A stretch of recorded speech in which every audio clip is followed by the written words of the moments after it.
भारत के सर पर जाते जाते राष्ट्रपति बाइडेन बम फोड़कर चले गए हैं और जो भारत रूस से तेल खरीदता था उसके भी सारे रास्ते बंद करके चले गए हैं। और यही कारण है कि इस टाइम पर भारत रूस से इतना ज्यादा तेल नहीं खरीद पा रहा और इसके अलावा बहुत ही नेगेटिव इम्पैक्ट पड़ा है भारत के एक्सपोर्ट पर। और यही कारण है कि अब से कुछ टाइम पहले कहा जा रहा था कि भारत इतिहास के सारे रिकॉर्ड तोड़ देगा और इस साल हम करीबन $750 बिलियन का एक्सपोर्ट करेंगे दुनिया भर को। अब वो खतरे में लग रहा है क्योंकि भारत जो एक्सपोर्ट करता है उसका एक बहुत बड़ा चंक या फिर कहिए कि बहुत बड़ा हिस्सा रिफाइंड ऑयल का होता है। हम रूस से जो कच्चा तेल लेके आते हैं उसे अपने यहाँ पर रिफाइंड करते हैं अलग अलग प्रोसेस से और उस कच्चे तेल से अलग अलग प्रोडक्ट निकलते हैं जैसे कि petrol, diesel, gas, LPG, bitumen वगैरह सब कुछ। और इसके बाद हम उसे यूरोप के मार्केट में बहुत ही ज्यादा हैवी दामों पर बेचते हैं जिससे कि हमें मुनाफा हो रहा था। लेकिन अब से कुछ ही टाइम पहले राष्ट्रपति बाइडेन ने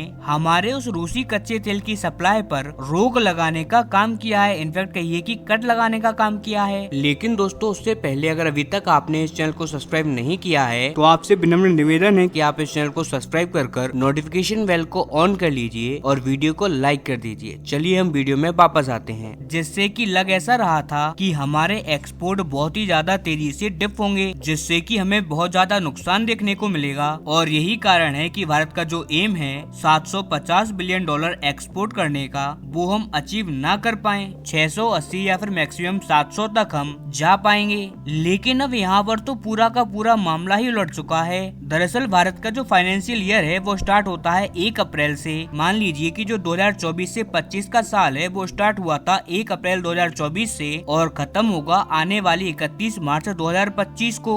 ये पूरा 12 महीनों का सर्कल माना जाता है फाइनेंशियल ईयर का भारत के अंदर। तो खैर इसमें अभी करीबन 2 महीने बाकी हैं इस पूरे फाइनेंशियल ईयर में। लेकिन उससे पहले ही भारत के कॉमर्स मिनिस्टर पीयूष गोयल जी ने ऐलान कर दिया है कि 700-750 बिलियन डॉलर को भूल जाइए। भारत 800 बिलियन डॉलर के एक्सपोर्ट के मार्ग को छूने के बहुत ज्यादा करीब है और हम बहुत ज्यादा कॉन्फिडेंट हैं कि 800 बिलियन डॉलर को हम इजीली पार कर जाएंगे और ये सब हम सारे रिकॉर्डों को तोड़कर करेंगे। और सबसे खास बात कि जिस कच्चे तेल के भरोसे पर हम बैठे थे कि यार कच्चा तेल अगर आएगा रूस से सस्ता तो हम इसे रिफाइंड करेंगे और यूरोप के मार्केट में इसे बेच देंगे और उससे हमें मुनाफा होगा। तो खैर आप जरा उस फॉर्मूले को एक तरफ रख दीजिए क्योंकि जो नॉन ऑयल एक्सपोर्ट्स हैं, जो गुड्स हैं, जो सर्विसेज हैं, उसका एक्सपोर्ट पिछले कुछ महीनों से इतना तेजी से बढ़ा है जिसकी बदौलत अब हमें रूसी कच्चे तेल की आवश्यकता नहीं पड़ेगी अपने 800 बिलियन डॉलर के मार्क को टच करने के लिए। हमारे एक्सपोर्ट की रफ्तार इतनी ज्यादा तेज होगी और इसी वजह से आप ये बात मानकर चलिए कि भारत अपने इतिहास के सारे रिकॉर्डों को तोड़ के रख देगा। अब से करीबन 2 महीनों के बाद जब हमारा फाइनेंशियल ईयर खत्म होगा यानी कि 31 मार्च 2025 को, तो उस टाइम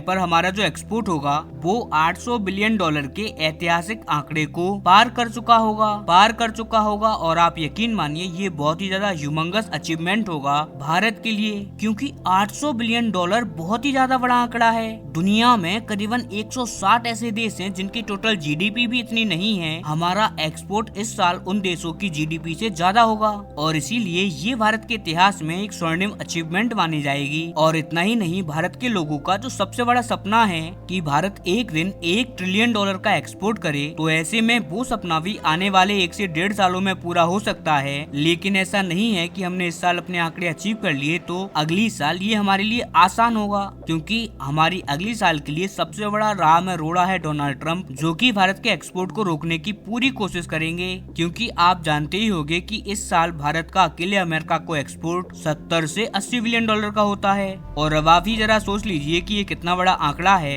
800 बिलियन हमारे टोटल एक्सपोर्ट है और उसमें से भी 70 बिलियन डॉलर का एक्सपोर्ट तो अमेरिका को होता है। यानी कि ये जो हमारा मेजर चंक है उसे हमें बचा के रखना है और उसके लिए हमें ट्रम्प के अगेंस्ट में साम दाम दंड भेद सब अपनाना होगा। चाहे कुछ भी क्यों ना हो जाए, हमारे एक्सपोर्ट अमेरिका को कम नहीं होने चाहिए, उल्टे हमें हमारे एक्सपोर्ट को अमेरिका में बढ़ाना होगा। तभी जाकर कहीं हम $1 ट्रिलियन के एक्सपोर्ट के मार्क को टच कर पाएंगे आने वाले 1 से 1.5 सालों में। क्योंकि बिना अमेरिकी मार्केट के $1 ट्रिलियन के आंकड़े को तो छोड़िए, हम ये $800 बिलियन के आंकड़े को भी नहीं बना के रख पाएंगे। इसी वजह से ट्रम्प की चुनौती से तो हमें पार पाना ही होगा, फिर चाहे कुछ भी क्यों ना हो जाए।